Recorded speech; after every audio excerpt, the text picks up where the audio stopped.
My name is Andy, and this is just my account of my, as an old dude's, drone journey. As lately as just over 3 years ago, I was a married couple who never had kids.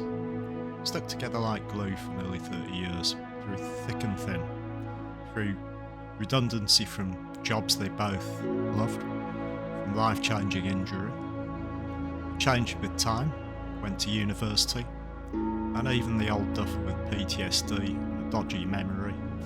Well, one of them got a degree with honours and went on to study toward a PhD. The other not so much. But he did learn a lot, and he also learned his limits. One day,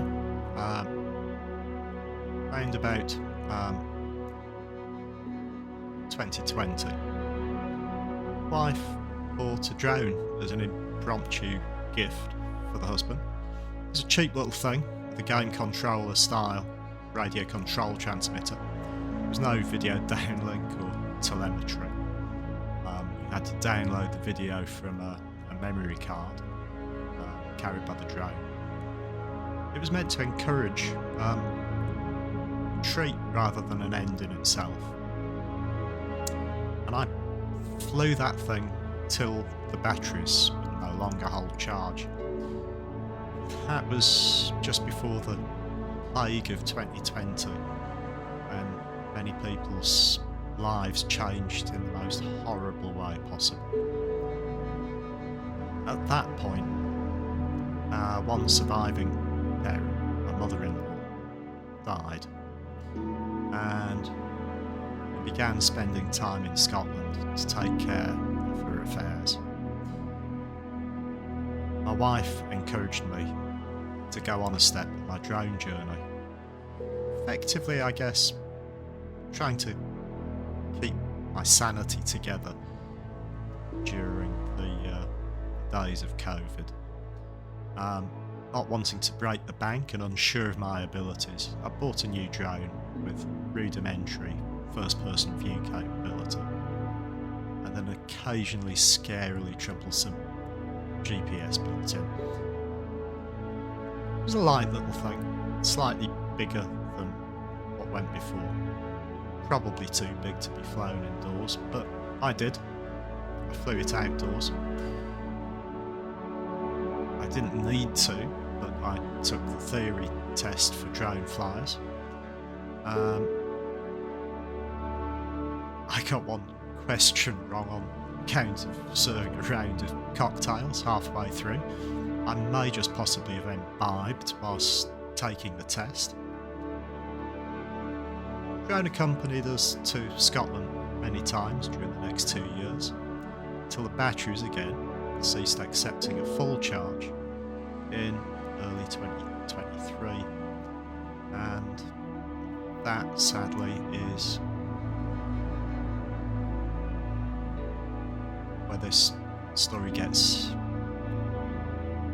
personal and difficult and involves mental health,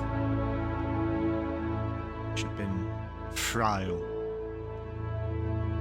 for some years in my case, following a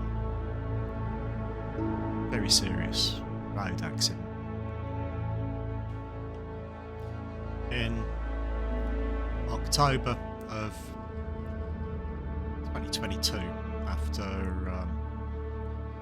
several months struggling with problems eating, swallowing,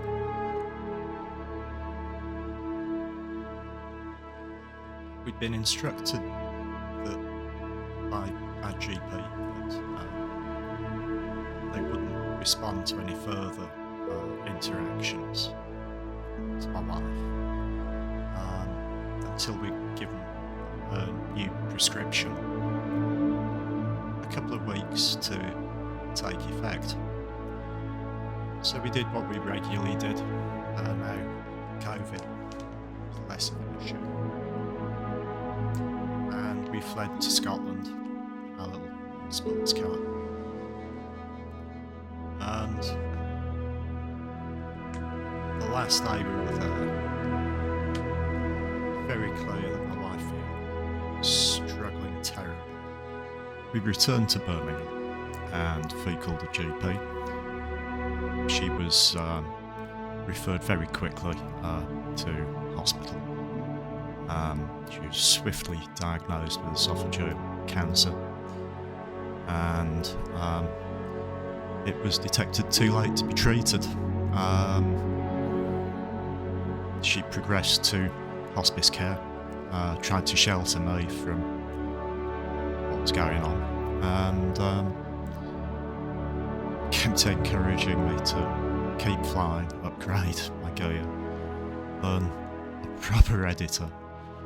And that's where I find myself now, learning to use DaVinci Resolve and flying more DJI products that I would never have dreamt of touching previously. So that's where I am now, trying to develop my skills, both flying and editing, trying to push myself as far as I can go. So that's where I am now, and that's where I think we'll start to wrap up this recording.